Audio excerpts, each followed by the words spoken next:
Hi, welcome back. So we started the week by going to a Nepalese restaurant. We had lamb and rice, and this really amazing. It's like a fish cake, but it's potato cake, and it's got spicy potato inside, like a mash, and it was amazing. This is special fried rice, just plain basmati. Oh, so good. And this is that sizzler, and it sounds amazing. It's like really theatrical when it comes out. Really enjoyed this. It's lovely. So that was our little meal out, and then I'm going to show you what we had at home. Oh. Here I've done a roast tray bake, so everything is just in one pot, and then I've got some stuffing balls.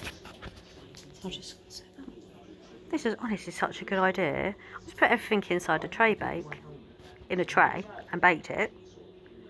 Even the gravy's in there. Those the spare stuffing balls that we had, because I used the bigger pack, I didn't have the smaller one, and we didn't need that many, so I froze them on a baking tray, picked them off, and I'll put them in here, and then I can use them next time if I forget. I can quickly get them out and cook them, probably till it's usually till they're piping hot, isn't it? 20 minutes. This is a bangers and mash pie that so you just basically make a sausage casserole essentially, and then put it in a casserole dish, and then put the mashed potato over the top. It's really nice.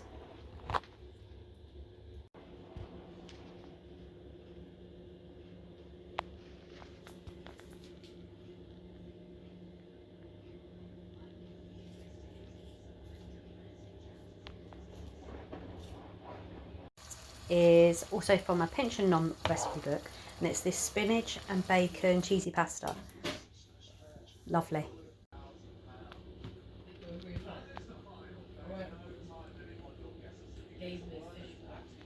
So tonight I'm actually making lasagna because my son did lasagna at school for food tech, and he couldn't quite work out the layering part, and for some reason nobody helped him. So I'm going to do lasagna tonight, and then when I'm on to the layering part, because he can do all this bit, then I'm going to teach him how to layer properly so that it cooks the pasta.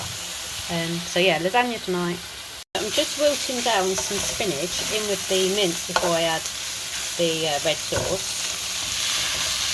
And some mushrooms. It just adds some more vegetables to it, really. We really like it this way. Some mushrooms in there as well. So that concludes my meals of the week. I hope you enjoyed it. I hope you got maybe some inspirations or ideas for what you could have next week. That's what I do when I see other people's meals of the week. Anyway, I'll see you later. Bye.